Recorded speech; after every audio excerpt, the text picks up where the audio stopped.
સુરતપાલ RTO કચેરીના record રૂમમાં જમા રહેલી જૂની સ્માર્ટ કાર્ડવાળી આરસી બુક ચોરી કરવામાં આવી હતી। ત્યારબાદ તેનો દુરુપયોગ કરી તેની નકલી આરસી બુક બનાવી લોકોને ગાડી વેચવાના કૌભાંડનો પર્દાફાશ કરવામાં આવ્યો છે।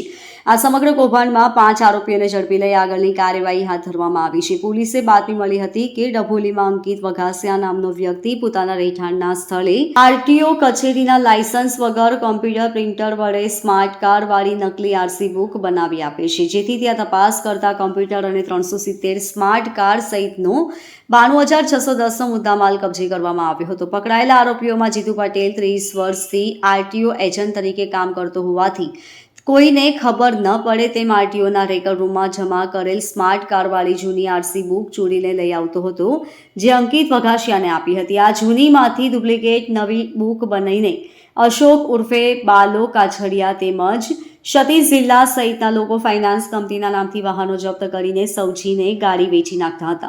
આ સમગ્ર ખેલ ચાલતો હતો। 1.5 વર્ષ પહેલા નિમેશ ગાંધી પણ આ પ્રકારનો ખેલ કરતો હોવાનું ટોળકીની જાણમાં આવ્યું હતું। સમગ્ર મામલો ધ્યાને આવતા આરટીઓ દ્વારા ફરિયાદ કરવામાં આવી હતી। આરોપીઓએ ગાડીઓના હપ્તા ન ભરનાર લોકોની ગાડીઓ ઉઠાવીને લઈને બેંક સાથે સેટલમેન્ટ કરીને એનઓસી મેળવી લઈ ડુપ્લિકેટ આરસી બુક બનાવીને તે અસલી હોવાનું કહી આરટીઓના નામ પર ટ્રાન્સફર કરાવી લેતા હતા। વળી બીજા પુરાવા કોઈના હાથમાં ન આવે તે રીતે નાશ કરી નાખતા હતા। સમગ્ર છેતરપિંડી આચરતા હોવાનો पर्दाफाश થયો હતો। 10 अगस्त की दोपहर में डीसीबी सूरत की टीम ने एक रेड के दरमियान अंकित वगासिया नाम के एक आदमी के पास से, जो डभोली गांव में रहता है सिंगनपुर एरिया में, उसके पास से 370 जितने प्रिंटेड आरसी बुक्स पाई और जब्त किया। उसकी इंक्वायरी में आगे ये पता चला कि ये कार्ड्स उसको जीतू पटेल नाम का एक इंसान ला के देता है और वो जीतू पटेल आरटीओ कचहरी में एजेंट के तरीके से जाता आता है और काम करता है।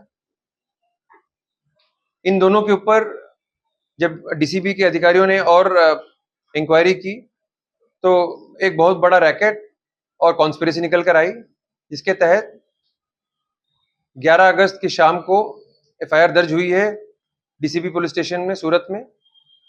और अब ये इन्वेस्टिगेशन डीसीबी सूरत के पास ही है। कितने समय से कर रहे थे? काफी समय से कर रहे थे। अब तक इन लोगों ने करीब 200 गाड़ियों के नकली आरसी बुक्स बनाकर ओरिजिनल की तरह से उसको नए ओनर्स को दिया है। इनका एमओ ऐसा था कि ये लोग जो गाड़ियों का लोन का चेक बाउंस हो जाता है या जो ओनर्स अपना लोन नहीं पे कर पाते हैं, ऐसी गाड़ियों को आइडेंटिफाई करते थे। उन गाड़ियों को सीज करके बैंक को न देकर उनका लोन सेटलमेंट कराकर ओरिजिनल एनओसी ले लेते थे लोन का।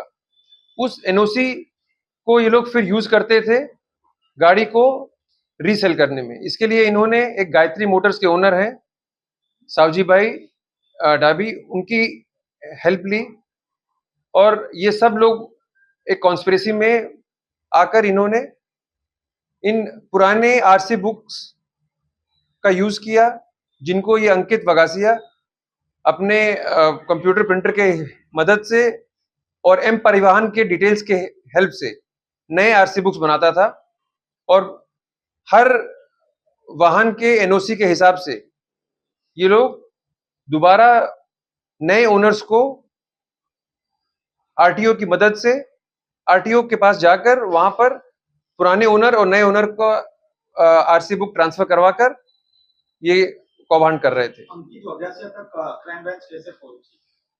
अंकित वगासिया तक पहुंचने के लिए क्राइम ब्रांच को इंफॉर्मेशन मिली थी और ये इंफॉर्मेशन एकदम सटीक थी। इसलिए सर, किसी ने सुसाइड किया था और उसने सुसाइड नोट में से बाहर आया था कि उसकी लोन दूसरे के नाम पे चढ़े, ऐसा कुछ बात है? देखिए, अभी ऐसी कोई पुख्ता जानकारी हमारे पास नहीं है।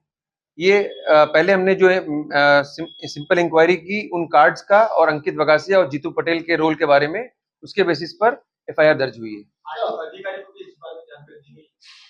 हाँ, क्योंकि एफआईआर आरटीओ की तरफ से है, इसलिए उनको ये जानकारी दी गई। आरटीओ ने कोई मिली भगत हुई ना?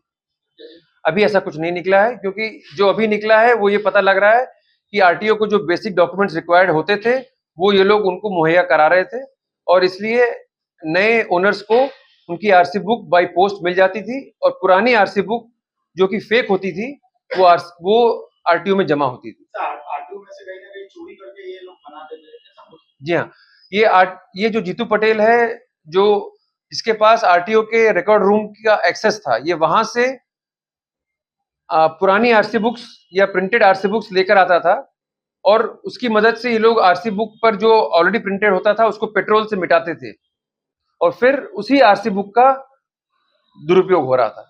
कनेक्शन एक- है एक- सूरत में है या और स्टेट में भी? अभी तक तो जो पकड़े गए हैं वो सिर्फ गुजरात के ही लोग हैं, पर अगर आगे कुछ निकलेगा इन्वेस्टिगेशन में तो आपको बताया जाएगा। सर, ये 200 आरसीबी जो बना गई उसमें कैसे कार्यवाही होगी जो मालिक थे?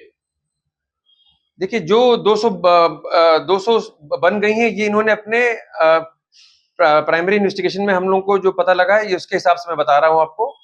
कुछ एक हमने आइडेंटिफाई भी कर ली हैं, लेकिन धीरे धीरे हम कोशिश करेंगे कि इस पूरे मामले के तह तक पहुंचा जाए। सर, मालिक को पता था कि ये डुप्लीकेट आरसी हम लोग को मिल रही है? नहीं, अभी तक मालिक को इसके बारे में कुछ नहीं पता था। जो हमें पता लगा है उसके हिसाब से उसको कुछ पता नहीं था। सर, सर, एक रुपया लेते आरसीबी बुक बनाने में कितना रुपया लेते थे, मतलब नहीं, एक देखिए, अलग अलग लोगों का अलग अलग रेट होता था, पर मेन बात ये है कि अगर कोई गाड़ी 1.5 लाख की है, कोई टू व्हीलर, और उसका 75,000 जैसा लोन है, तो आप उसके हिसाब से समझिए कि ये उसको एनओसी लेने के लिए बैंक से जो भी बैंक का मार्जिन होता है कि हम इतने मार्जिन पर बैंक लोन सेटलमेंट कर सकते हैं, उस लोन सेटलमेंट के हिसाब से छोटा अमाउंट पे करके ये एनओसी लेते थे बैंक से। तो उस एनओसी को यूज करके, और जो इन्होंने फेक आरसी बुक बनाई है, इन दोनों का प्रयोग करके नए ओनर के नाम पर नई आरसी बुक बनवाते थे। Bureau report LK star news सूरत।